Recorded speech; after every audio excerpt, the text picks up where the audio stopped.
Hi friends, good morning. இன்றைக்கி 6வது நாள் பிரேக்ஃபாஸ்ட்டு தான் நம்ம இப்போ என்ன சாப்பிட போகிறோம் அப்படிங்கிறத உங்களுக்கு ஷேர் பண்ண போகிறேன். இது வந்து பார்த்திங்கன்னா, நான் இன்றைக்கி ஆப்ரிகாட் வச்சு ஒரு ஜூஸ் செய்ய போகிறேன். இதான் பார்த்திங்கன்னா ஃப்ரெஷ் ஆப்ரிகாட்னு சொல்லுவாங்க. இந்த பழத்தை வச்சு தான் நம்ம இன்றைக்கி ஒரு ஜூஸ் பண்ண போகிறோம். இது வந்து தமிழில் வந்து வாதுமை பழமாக ஏதோ ஒன்று சொல்லுவாங்க, எனக்கு தமிழில் கரெக்டாக சொல்ல தெரியல. இது வந்து நம்ம ட்ரை ஃப்ரூட்டாக நம்ம வாங்கி சாப்பிட்ருப்போம். அதோட இந்த மாதிரி ஃப்ரெஷ்ஷாக கிடச்சிச்சின்னா கண்டிப்பாக வாங்கி ஒரு ட்ரிப் ட்ரை பண்ணி பாருங்கள். இதோட டேஸ்ட் வந்து கொஞ்சம் இனிப்பும் புளிப்பும் கலந்த மாதிரி இருக்கும், ஆனால் நல்லா சாஃப்டாக இருக்கும். இந்த பழம் வந்து நம்ம வந்து என்ன சூஸ் பண்ணுறோம், பழங்கள் ஸ்மூத்தியோ ஜூஸோ போடுறதுக்கு நம்ம என்ன பழங்கள் சூஸ் பண்ணுறோம் அப்படிங்கிறது ரொம்ப ரொம்ப முக்கியம். நம்மளுக்கு வந்து சில பொருட்கள் சில பழங்கள்லாம் வந்து உடம்புக்கு வந்து ஒத்து வராது, அதெல்லாம் அவாய்ட் பண்ணிவிட்டு நம்மளோட ஹெல்த்துக்கு நம்மளோட இதுக்கு எல்லாத்துக்குமே வந்து எது செட் ஆகும் அப்படிங்கிறத பார்த்து நம்ம பழங்கள் சூஸ் பண்ணணும். இது வந்து பார்த்திங்கன்னா தைராய்டு இருக்கிறவங்க வந்து ஃப்ரெஷ் ஆப்ரிகாட் வந்து டெய்லி ஒன்று சாப்பிட்டு வந்தீங்க அப்படின்னா தைராய்டு லெவல் வந்து கம்மியாகிறதுக்கு இது ஹெல்ப் பண்ணும்.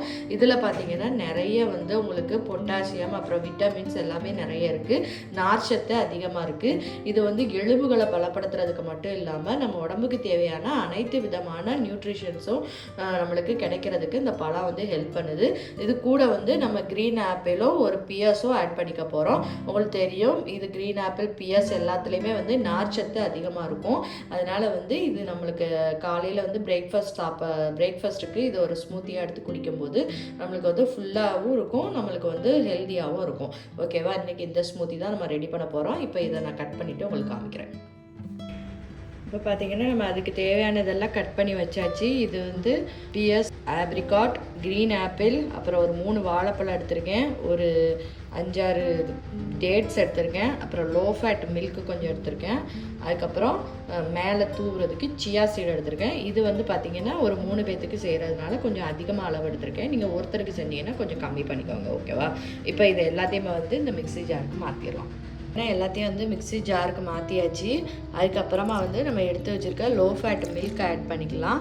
உங்களுக்கு வந்து அடித்து பாருங்கள், இதை விட கொஞ்சம் திக்காக இருந்துச்சு அப்படின்னா கொஞ்சம் தண்ணி சேர்த்துக்கலாம். ஓகேவா, இப்போ இதில் வந்து ஸ்வீட் வேணும்னா நீங்கள் கொஞ்சம் தேன் சேர்த்துக்கலாம். நான் வாழைப்பழமும் அதுக்கப்புறம் டேட்ஸும் சேர்த்துருக்கிறதுனால நான் வேறு ஒன்றும் சேர்த்துக்கலை. எனக்கு இதில் உள்ள இனிப்பே போதுமானதாக இருக்கிறதுனால வேறு ஒன்றும் சேர்த்துக்கல.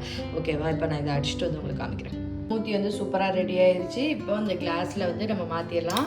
அதுக்கு முன்னால் சியா சீட் வந்து நம்ம ஊற வச்சு எடுத்து வச்சுருக்கோம், அதை வந்து ஒவ்வொரு ஸ்பூனை வந்து இதில் போட்டுடலாம். இப்போ இதை ஊற்றிடலாம் டம்ளர்.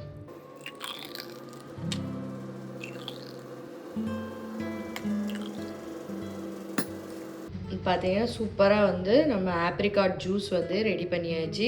இதே மாதிரி நீங்களும் உங்கள் வீட்டில் வந்து ட்ரை பண்ணி பாருங்கள். பிரேக்ஃபாஸ்ட்டுக்கு இதை சாப்பிட்றதுனால நம்மளுக்கு வயிறு பசி அடங்காதோ அப்படிங்கிற ஒரு டவுட்லாம் உங்களுக்கு வேண்டாம்.